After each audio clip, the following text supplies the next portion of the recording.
على سيدنا ومولانا محمد وعلى آله وأصحابه وسلم بلغ العلا بكماله كشف الدجى بجماله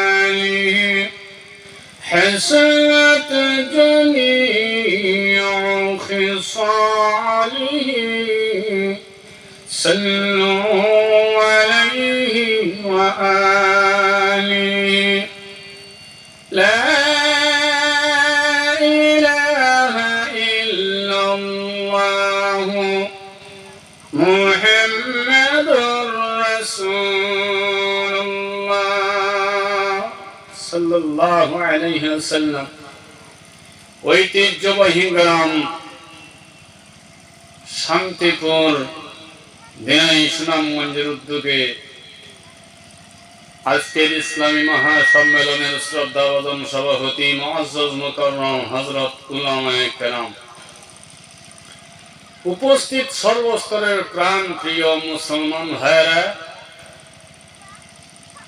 আল্লাহ রাব্বুল আলামিনের দরবারে অসংখ্য অগণিত শুকর জ্ঞাপন করছি, যিনি মহান রব্বুল আলামিন আমাদেরকে অত্যন্ত দয়া এবং মায়া করে আজকের মাহফিলে শরীক হওয়ার সুযোগ দান করছেন। এই জন্য আমাদের প্রত্যেকই অন্তরের অন্তঃস্থল থেকে প্রাণ খুলে জবান খুলে বলি আলহামদুলিল্লাহ। আমি আপনাদের খিদমতে কোরআন শরীফের একটা আয়াতে কারিমা তেলাওয়াত করেছি। আল্লাহ যদি আমাকে তৌফিক দান করেন তাহলে কোরআনের আয়াতকে সামনে রেখে কিছু আলোচনা উপস্থাপন করার চেষ্টা করব। আল্লাহ যেন আমাকে ইখলাসের সহিত বলা এবং আপনাদেরকে আমলের নিয়তে শোনার তৌফিক দান করেন। সবাই বলেন আমিন। আমার ভাইরা,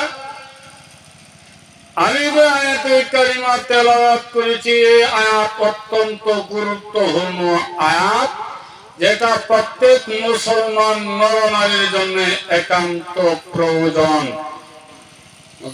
ঠিক না? ঠিক না? এটা কুরআনের আয়াত, প্রতিটি মুসলমান নরনারীর জন্য দরকার। কেন? তেলাওয়াতকৃত আয়াতে আল্লাহ কি বলছেন? ইয়া আইয়ুহাল্লাযীনা আমানু তাকুল্লাহ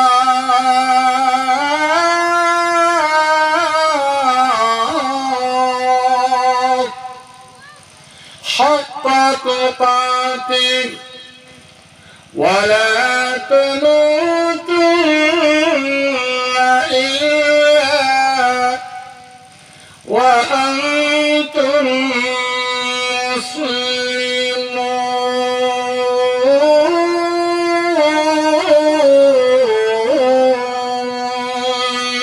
আল্লাহু আকবার।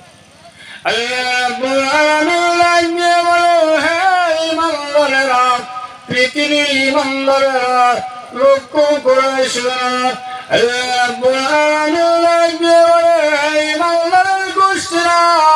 যারা আমি আল্লাহকে বিশ্বাস করো, যারা পরকালকে বিশ্বাস করো, যারা জান্নাত বিশ্বাস করো, যারা জাহান্নাম বিশ্বাস করো, যারা কবরের আযাবকে বিশ্বাস করো, যারা আমার কোরআনকে বিশ্বাস করো, যারা আমার পয়গম্বরগণকে, আমার রাসূলকে বিশ্বাস করো, আমার বান্দারে তোমরা লক্ষ্য করে শোনো, তোমরা যদি দুনিয়া আখিরাতে কামিয়াব হতে চাও তাহলে এক নম্বরের শর্ত হলো আমি আল্লাহর ভয় তোমাদের অন্তরে ঢুকাও।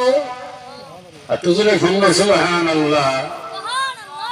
মায়ের আমার আল্লাহ রাব্বুল আলামিন হাক্কা তুকাতিহ, তোমরা সত্যিকার অর্থে আমার ভয় করো, তোমাদের অন্তরে আমি আল্লাহর ভয় প্রদর্শন রাখো।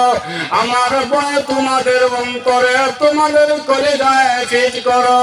কারণ একটা মানুষ যদি মুমিন হইয়া কবরে যাইতে চায়, মুফাসসিরিনে কেরাম তাফসীরে উল্লেখ করে এই আয়াতের ব্যাখ্যায় তার মাঝে দুইটা গুণ আছে মুমিনের।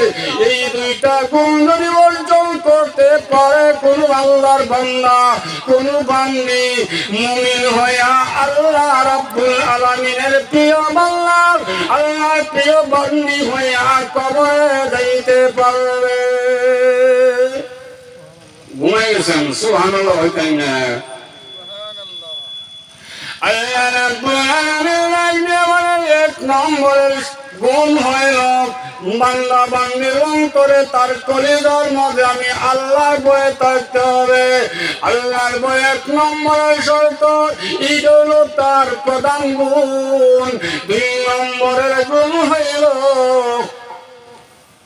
বান্দা তার হকের উপরে অটল থাকবে, ঈমানের উপরে অটল থাকবে। এতেই আল্লাহর প্রিয় বান্দা, আল্লাহর প্রিয় বান্দি হইয়া কবরে যাইতে পারবে। হ্যাঁ, এই জন্য এই আয়াত অত্যন্ত গুরুত্বপূর্ণ।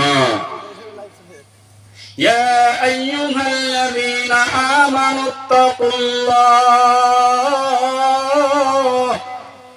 আল্লাহ বলে হে ঈমানদারেরা, আমি আল্লাহর ভয় তোমাদের অন্তরে ফিট করো। হাক্কা তুকাতি, এমন ভাবে তোমরা ভয় অন্তরে রাখো। হাক্কা তুকাতি, সত্যিকার অর্থে, যেটাই গুনার কাম করে দুনিয়ার মানুষ চলে না দেখে।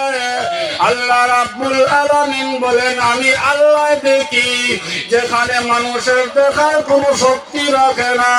যেমন পানির নিচে ডুব দিয়া রমজান মাসে পানি খাইলে মানুষ না দেখলেও, পৃথিবী কেউ না দেখলেও আহকাম হাকিম আল্লাহ রাব্বুল আলামিন দেখতেছেন কিনা?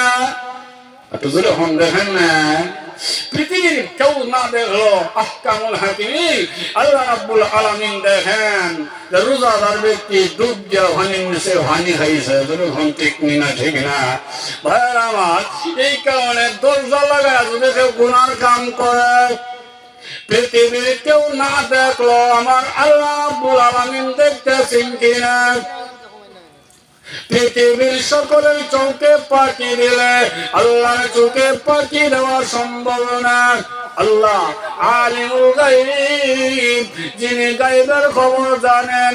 অদৃশ্য যেটা আমরা দেখি না, আল্লাহ দেখেন না, দেখে না। একটু জোরে ঘুম দেখে না?